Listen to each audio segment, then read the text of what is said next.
Da li da upišem gimnaziju ili neku stručnu školu? Kako ne znaš? Ima vremena. Ne mogu sad o tome da mislim.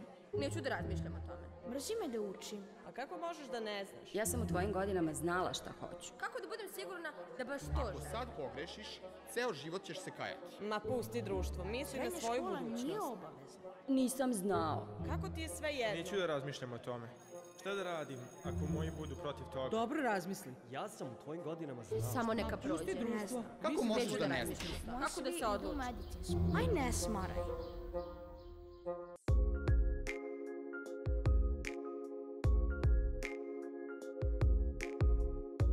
Ništa lepše nego kad imaš slobodan čas. Čudi me da nam već nisu ubacili još neki inicijalni test ili slično. Sanja i ja smo jedva dočekale da malo izađemo iz škole. Još uvek možemo da uživamo u lepom vremenu. A tema uvek ima šta je ko rekao ili uradio, bilo na društvenim mrežama ili na odmoru u školi. Znam da će ovih godinu dana brzo proći.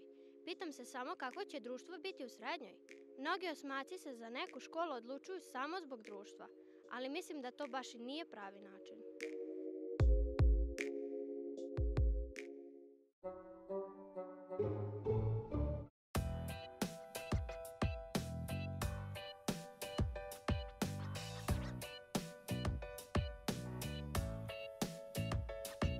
Pejzažna arhitektura je delatnost koja se bavi živim elementima pejzaža, odnosno biljkama, ali isto tako i građevinskim elementima, ali na nivou partera. Znači, od građevinskih elemenata mi projektujemo staze, stepenice, fontane, bavimo se urbanim mobilijarom, vrtnim elementima i ostalim elementima koje srećemo dakle na toj travnatoj površini. Samim tim mi na taj način od ta dva naša elementa, biljnog i građevinskog, pravimo funkcionalne i estetski lepe celine.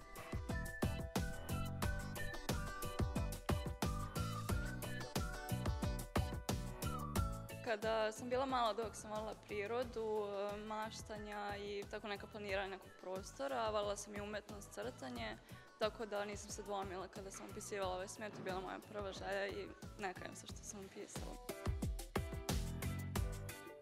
U početku imaju opšte neke predmete i polako ih uvodimo u struku, pa dobijaju rasadničarstvo, pedologiju, tehnologiju cvećarskog materijala. Onda sa trećom i četvrtom godinom sve postaje ozbiljnije kada je u pitanju baš naša struka, dobijaju predmete projektovanja parkova i osnove građevinarstva, zatim cvećarstvo, dekorativna dendrologija, podizanje i nega zelenih površina, zaštita zelenih površina i na osnovu tih predmeta možete i da zaključite šta je posao jednog pejzažnog arhitekte. Danas smo pravili buket koji može biti i bidermajer ili neki drugi buket za aranžmane.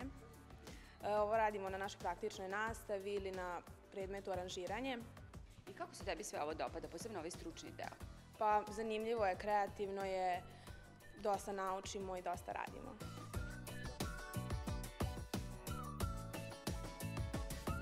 Djeca vole jako praktičnu nastavu. Zašto? Zato što je to dinamično, oni žele svojim rukama da osete. Drugo je kad na teoriji vi pričate, ali drugo je ona kad danas pokušava nešto sama da napravi. Tako da nekoliko grupa radi. Prva grupa, vidit ćete tamo, znači ulončavamo, punimo saksije sa supstratom. Te saksice vidit ćete 6x6 i iduće sedmice dolazi nam rasada dan i noć cveće i mi ćemo ga rasađivati. Druga grupa radi, pravimo reznice od ruzmarina, znači urezujemo, stavljamo hormon rasta i ako Bog da na proleće to stoji u pesku čitave zime i na proleće dobijamo nove ruzmarine koje ćemo posaditi negdje pored škole. I imamo grupu još jednog učenika, proširimo leja sa cvijećom. Evo, hoćemo da oplemenimo malo naše dvorište, da to bude malo bogatije, šire i tako i te devojke danas, znači od cigla prave nove leje cvijeće, prekopavaju, usitnjavaju zemlju i ako Bog da za nekih 15 dana ćemo na to mjesto isto posaditi cvijeće.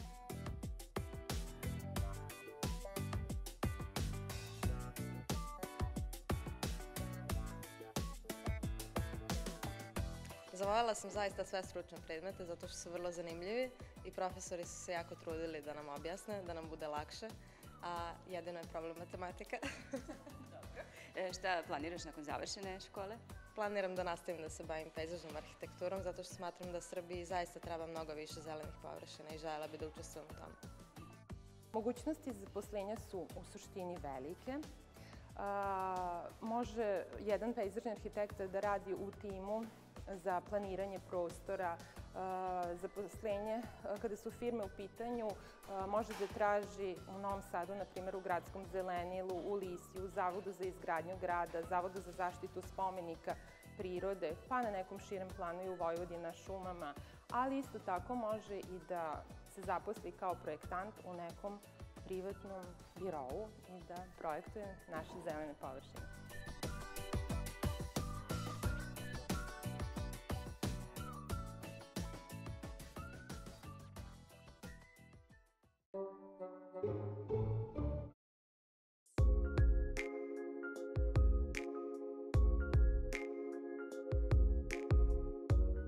Baš pričam tajni kako su kod nas na roditeljskom već rekli da roditelji obrate pažnju kad ćemo početi da se spremamo za prijemni. Neki već uplaćuju privatne časove. Pa zar nije dovoljno što ćemo imati pripreme u školi? Uzmeš zbirku od prošle godine pa malo ponoviš dok ne izađu nove. Na kraju bit će i taj probni prijemni. Baš sam slušala neke starije kako su taj probni uradili iz trava, a posle bili loši na pravom prijemnom. Zato mislim da je najbolje da radimo redovno i sigurna sam da će na kraju biti okej.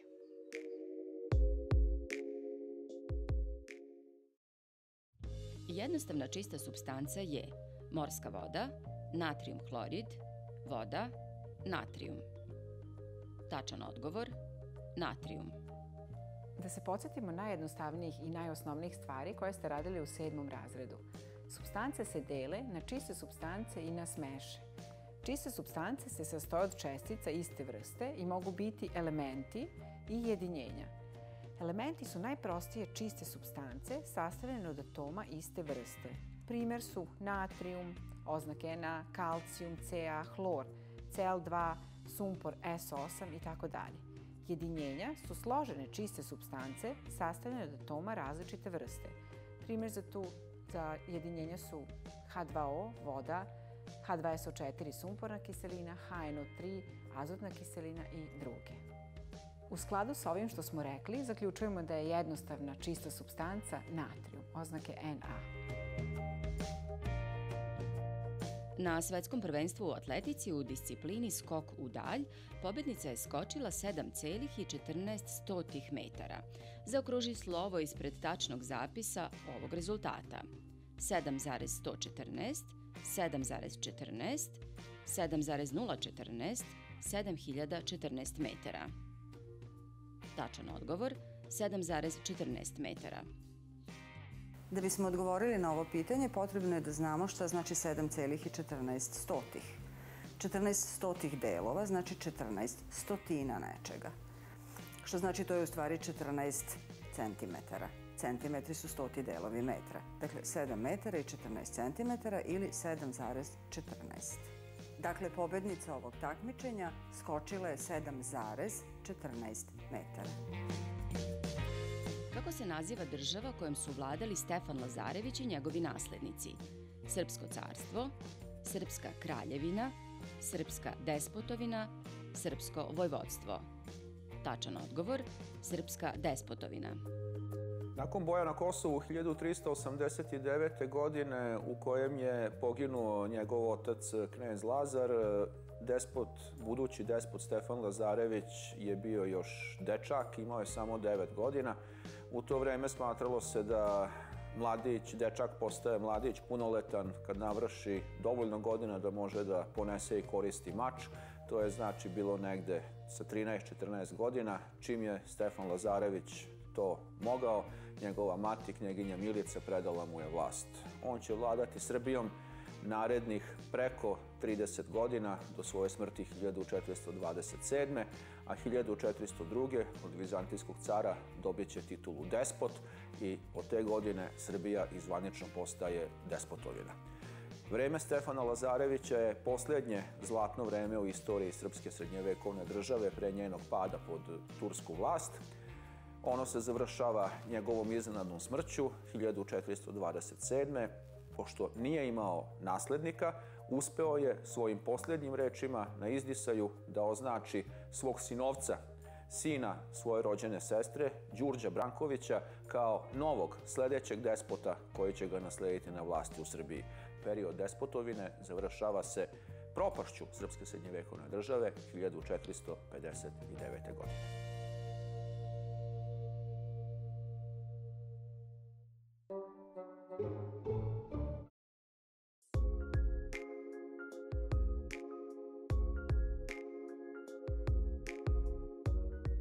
Danas sam sa Sanjom raspravljala o tome šta uopšte znači biti popularan. Ima tih nekoliko devojčica u školi, imaju ogroman broj pratilaca na Instagramu, pa markiranu garderobu, o telefonima i da ne pričam. Sanja i ja smo nekako u drugačijem fazonu. Nećemo po svaku cenu da se uklapamo u društvo koje nam ne prija, makar to imalo svoju cenu. A ta kao popularnost nije dokaz da je neko stvarno ispunjen i srećan.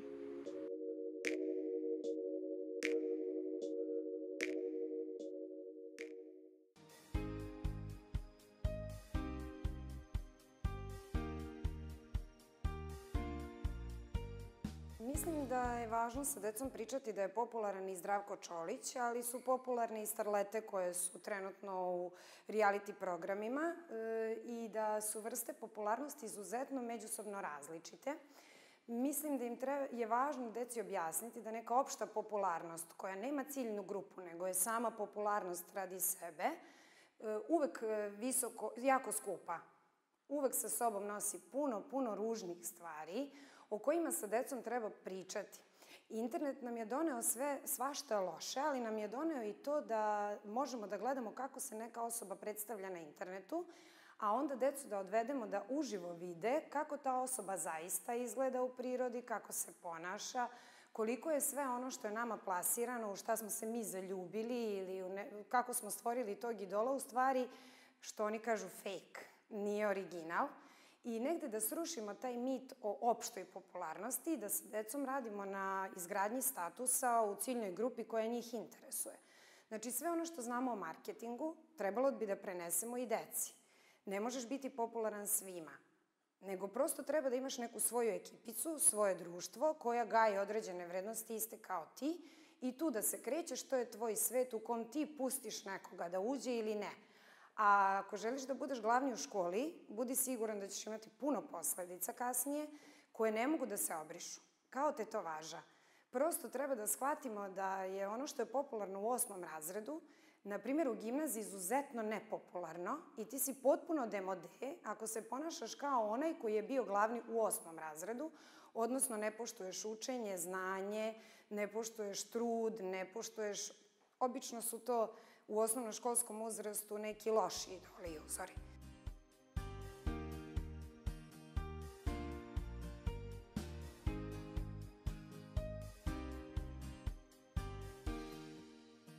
Sve što može da se kupi nije skupo. I da je sve to nama dostupno ukoliko budemo živeli u 2 kvadrata manje ili neke nama životne vrednosti koje smo postavili. Ići ćemo na more, a ti nećeš imati iPhone, dok će drugo dete imati iPhone, ali neće ići na more. I da prosto to što nešto imamo i nemamo ipak predstavimo deci kao stvar svog izbora, kako svoj život pravimo od njega neki kvalitet koji nas zadovoljava ili je to samo izlog u kom drugi treba da uživaju u našoj slici i prilici, dok mi sami nemamo nikakvu korist od toga. Jer ukoliko imaš skup telefon, jako skup telefon, a na njega dobijaš gomilu uvredljivih poruka ili nemaš sa kim da se dopisuješ, definitivno izvor sreće ne postoji. Sem tog dana kada telefon dobiješ. Sa decom bi trebalo da pričamo, da počnu da pišu kad su osetili sreću. Naprimjer, u toku dana, koji je to trenutak kad su oni osetili sreću? Videće da to uglavnom nema nikakve veze sa materijalnim stvarima. Jer u jako skupim i lepo nameštenim stanovima se ljudi non stop svađaju nekad. Njihova su deca izuzetno nesretna i ukoliko, ne svih naravno koji imaju lepe stanove, nego u nekim, jednostavno sreća i nema nikakve veze sa materijalnim i dobitima i na koji način to trošimo i tako dalje. Ja se često sa decom šalim da kad bi postojao srećometar i kad bi mi izmerili ko je srećan, oni bi se jako iznenadili. Obično taj koji nosi tu popularnost, svi u njega gledaju. Često ima jako duboke dileme, nesreće, nesigurnosti, jednako kao i ovaj koji je manje popularan. samo što je deci to teško da shvati i prihvati.